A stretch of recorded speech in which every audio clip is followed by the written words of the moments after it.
Hello, my name is Ahimsa Grace and I'm a spiritual coach, and I'm here to help you through your ascension journey. And today I want to talk to you about the shadow. So many of us, when we start our spiritual journey, we are going towards the light. We're focusing on the upper chakras. We're wanting to open our crown, improve our intuition. We may do some mantra. We want to open our heart to love. We want to do all of these high vibe things to connect to source. We want to go home. We're fed up of the material realm. It hurts. It's hard. It's out of whack, completely out of alignment. And we try to escape it. But what that can do is it can make us sick. It can make us poorly because we haven't sorted out those lower chakras. We haven't grounded ourselves. We haven't got that feeling of safety. We're trying to run away rather than fix what is here now. We aren't creating in the material realm. That's the sacral chakra. We aren't standing in our power, and we aren't loving the material realm that we are in. We're trying to run away from where we are. We can't run away from where we are. Wherever we go, we will still be there. We are in a physical body. This physical body is a manifestation of the material realm. You can't run away from yourself. So if you're at that point where you've been going towards the light, wanting the light, and things aren't getting easier, you aren't manifesting what you want, you're living in fear or resentment or blame, shame, guilt, anger still comes up. A lot of these spiritual teachings that I see, they talk about, just transcending the emotions and not feeling the anger. Just don't be angry, make another choice. How can we make another choice if we don't understand the choice that we're making? We can't do it. We have to have a look at the shadow. So if you are ready to have a look at the shadow, I'm going to give you a few pointers of where to start. So what is the shadow? The shadow is the side of us that is not approved of by society. So it's not necessarily things that are bad or evil, it's things that society doesn't want to see. For example, when we are children and we go to school, all of a sudden, if we fart, people will cover their noses. So farting is a shadow thing. It's not approved of by society, and they will mock the child, and then they stop, and then they hold it in, and then they get tummy ache, and it's not good, okay? So that's just one example of the shadow, which isn't a bad thing. It's a completely natural thing. Sex is another part of the shadow, something that society doesn't want to talk about, doesn't want to see, but is a natural part of human expression. Taking out the bins, dealing with the dirty toilet. These are things that aren't part of polite conversation around the table, but they're part of the human experience. Defecating, using curse words, swearing, that's something that, is not seen as morally acceptable. Tattoos, they used to be a shadow thing, but now not so much. They're more accepted in the wider society. So there's a lot of things in the shadow, and we may repress them because we want to be good. We don't want to be bad. When we're younger, we are praised for being good. We may get treats. We may get presents. We may get more love. And when we do the shadow things, we may get told off. We may have that love taken away. We may be bullied. We may be teased. So it's like a survival mechanism. The brain says, okay, we can't do the shadow things. We have to do the light things. And if we go too much towards the light, we're not honoring that other part of ourselves. And something else, life always brings itself into balance, even with the shadow and the light. So if we do lots and lots of light things, we need to balance it with the shadow. We need to find balance. A lovely example is taking the bins out. If you're having a really good streak, you're doing great in your job, you're helping loads of people, go clean the toilet. Go empty the bin. Do something that is not morally talked about around the dinner table to balance that light and dark out. Otherwise, it will balance itself out. You may lose your temper. You may get sick, maybe. So it's about choosing the shadow and choosing something that resonates with you and that is easy and not painful. So have a little think about how you can harmlessly balance the shadow with the light. Could just be some really good sex. You know, it doesn't have to be something that's bad. So that's the first myth, I guess, is that the shadow isn't necessarily a bad thing. We are a whole, like the yin yang symbol. Half of it is dark with a spot of light, and the other half is exactly the same shape but upside down, and it's light with a spot of dark. And that's you. That's the whole of reality. That's the whole of creation.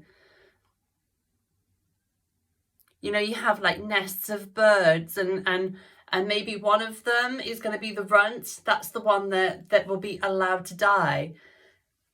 Nature can be really cruel. And we have been pushed towards the light so much. We must be good. We can't be bad. We must be light. We can't be dark.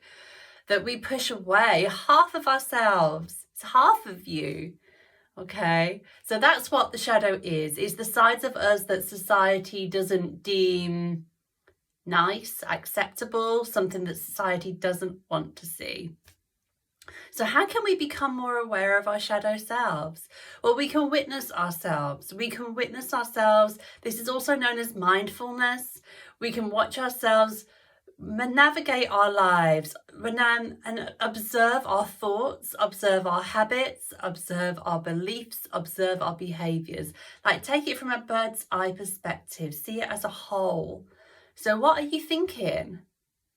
If you're now accepting your shadow and accepting that you may have thoughts that are seen as bad or negative or judgmental, like, how can you allow yourself to see that now? Can you allow yourself to see that now? Can you allow yourself to see the thoughts that you are having that normally the light would say, that's judgmental, I'm not judgmental, I'm going to choose not to see that. That's what the mind does to protect us. That's judgmental, that's resentful, that's bad. I don't want to be punished, so I'm going to pretend I didn't see that.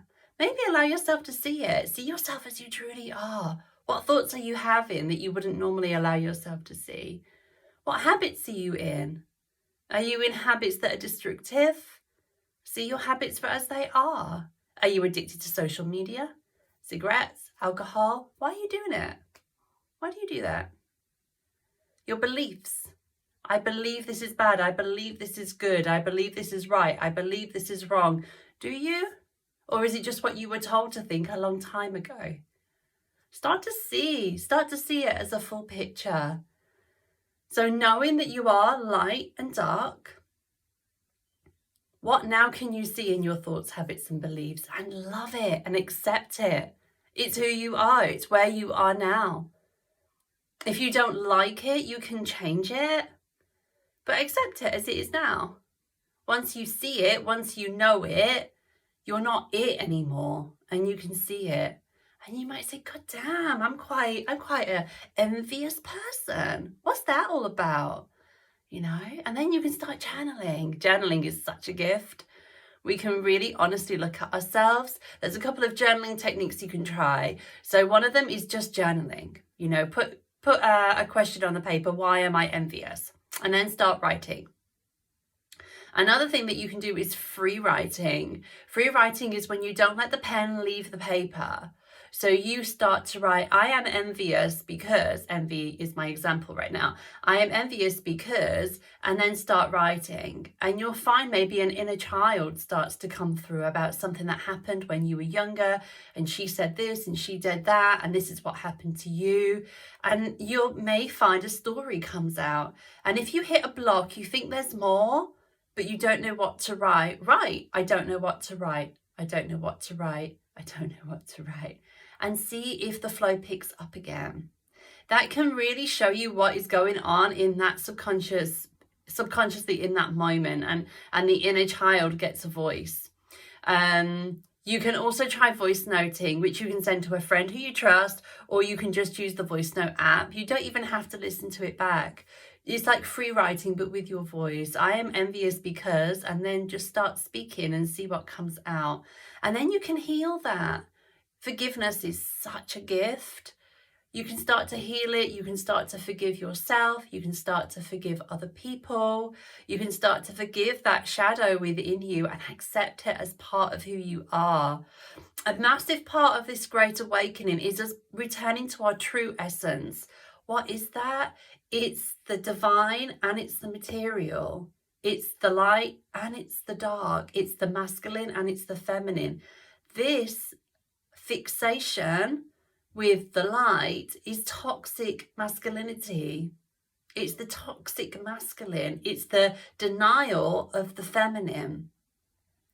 And we've been the other way around in society, where the masculine has been denied and the feminine has been toxic. There's been too much of it. So rather than keep doing this seesaw, can we start to bring it more into balance? Start to honor the dark, the taboo, the unseen, the still, the rest. We're going into autumn now. We're going into the time of the feminine. Winter is when we're still and we rest. Traditionally, nothing really grew. There was no real harvest. People didn't have as much energy because there wasn't as much food. It was cold. So they huddled together and they rested. How can we honor that? How can we honor that again and bring that masculine and feminine back into balance? So that's my challenge to you. Can you accept that you're light and dark? Can you accept the whole of creation as a balance of light and dark? And then can you witness that light and dark within you and love it and accept it? If there's something that needs to change, then you can resolve to change it, but you can journal and find out where that came from. If something hurts, if something is negative, if something is anger, can we see where that comes from and start to heal and start to forgive? You know, journal it, voice note it, and see if you can start to bring your masculine and your feminine, your light and your dark back into balance. So I hope that is helpful. If you've got any questions or any comments, then go below and share it. I will reply to you. If you think that this will help somebody, please forward it on to them. And if it's helped you, you can subscribe, press the little bell so that you get notifications of every time I post a video. I post them all the time. I love sharing my teachings with you, and I'm loving seeing how many people it's helping. So do let me know if it helps you. I'll post a video here that may complement this one. And I look forward to connecting with you again really soon.